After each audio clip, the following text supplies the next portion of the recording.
I'm Bob Cook, and during the Cold War, I served in the United States Air Force.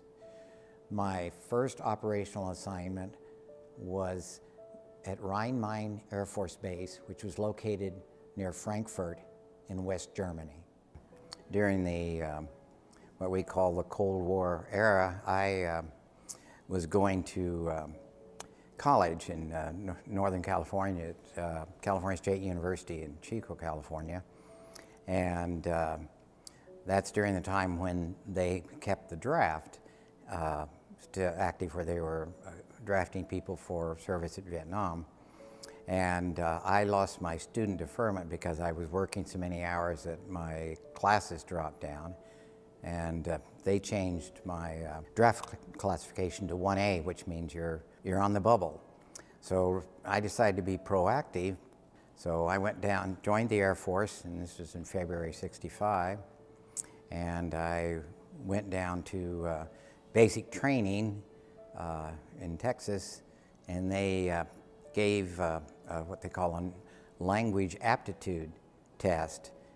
It was kind of a difficult test because it wasn't a language that I recognized at all, but I passed it and was selected to go to language school. They put me in an intensive Russian language course, and it was taught by what I call Russian emigres. They were people that had left the Soviet Union to seek asylum here, and then they had been selected on the basis of being teachers and academics. And it was about a little over 9-month course, and you went to class, at least 6 hours every day, and you were just immersed in it. And that's where I spent most of 1966. And then when we finished that, I wound up being sent to San Angelo, Texas, where they have Goodfellow Air Force Base. There I enrolled in what they call voice intercept processing. I didn't really know what I was getting into when I was selected for this Russian language training. It's a very unique career field in the military, and particularly in the Air Force. When we completed our training, we got our assignments. Mine was in West Germany, but first they made us go through a combat survival training course up in Fairchild Air Force Base. And then after that was completed, we went ahead and moved on to our assignments, our military assignments, which again for me was Frankfurt, Germany at Rhein-Main Air Base. That's where I started actually doing the work after almost 2 years of training. And the planes we flew on there were what they call RC-130s. They were a 4-engine transport plane originally, and the R stands for reconnaissance because they stuffed them full of electronic gear. We would fly them commonly up in the Baltic, and we'd stay in international airspace, but we'd always get close enough that Soviet planes would be scrambled to come out to see us. It was those times when they'd come out that they would practice arming their weapons at us. And that required you to kind of really be on your toes, because the ground controller would be the one that would issue the instructions as to what they would do. They always identified us as a target, and we could tell when they were arming their weapons, but generally they would fly along, and their purpose was just to keep an eye on us and put themselves between us and the Soviet airspace and kind of escort us. But there was always that risk that you might become an example during the Cold War of their establishing their authority in that area. As far as being concerned about safety or whatever when flying, we never worried about that too much. First of all, we felt, our training would help us cope with about anything. But also we were young and kind of felt we were invincible, and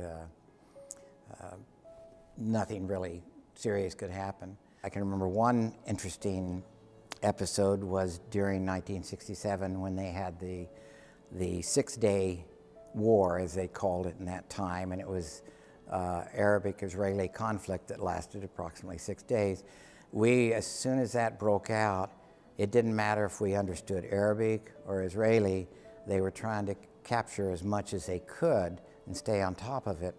So they sent us down there to fly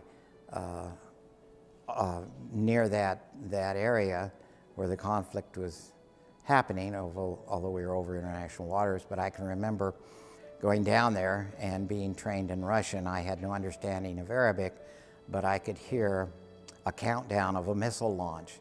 And you could tell, even though Arabic, it was a countdown just from what they were saying. And I thought to myself, we're going to know in a minute or so if they're launching that at us or something else. And nothing happened. So I found out later it was one of the launches that they were doing against the Israelis at that time from a defense facility. But that was certainly interesting and added to some excitement to our lives when we were down, flying down to Athens, Greece, which we enjoyed being down there very much as well. It wasn't bad. We enjoyed it very much. There were always, on an aircraft, there's always some uncertainties that added to making it interesting. You could have lose an engine, or sometimes your radar would start acting up. But in those cases, we generally would abort the mission and come back. With radar, it was always crucial because you had to know exactly where you were. You didn't want to venture into Soviet airspace. And I can remember one night we were on a flight up the Baltic. It was at Friday night. They had a problem with some of the communications equipment that I was involved with in one of the compartments of the aircraft, so they had to set up a receiver in the back of the airplane and in the tail behind the restroom and galley and that sort of thing. I was in the back and they had it just sitting there, and then I was kind of doing my job. We used to operate various receivers and tape recorders and stuff and collect and analyze the voice communications that we were getting when we got close to the airspace. And it was a little disconcerting to be in the back on a night flight and kind of away from your comfort zone in terms of you didn't really have your seat and your parachute and everything like that with you. But it certainly added to the excitement. But at that age, when you're in your 20s, early 20s, you kind of feel young and invincible. So it was a sense of detachment that most of us had when we were undergoing what would normally be considered a stressful situation. Normally there was around 10 of us linguists on board, and we were assigned to cover different communication areas, and the goal was to stay on top of it, particularly with if you had fighters coming out to see you, like MiG-17s, 19s, or 21s.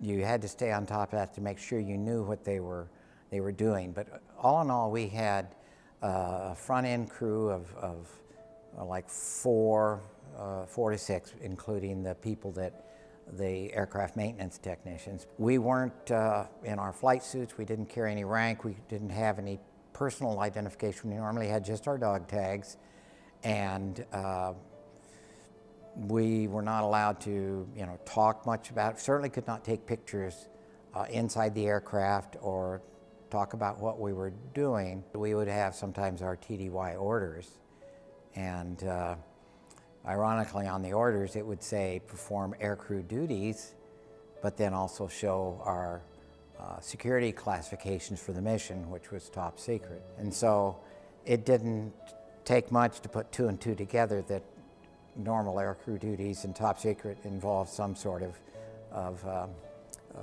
reconnaissance or whatever.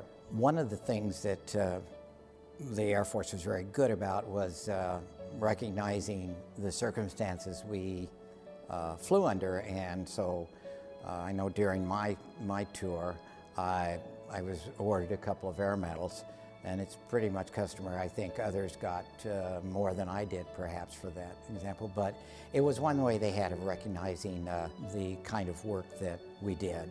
I'm Bob Cook, and during the Cold War, I served in the United States Air Force.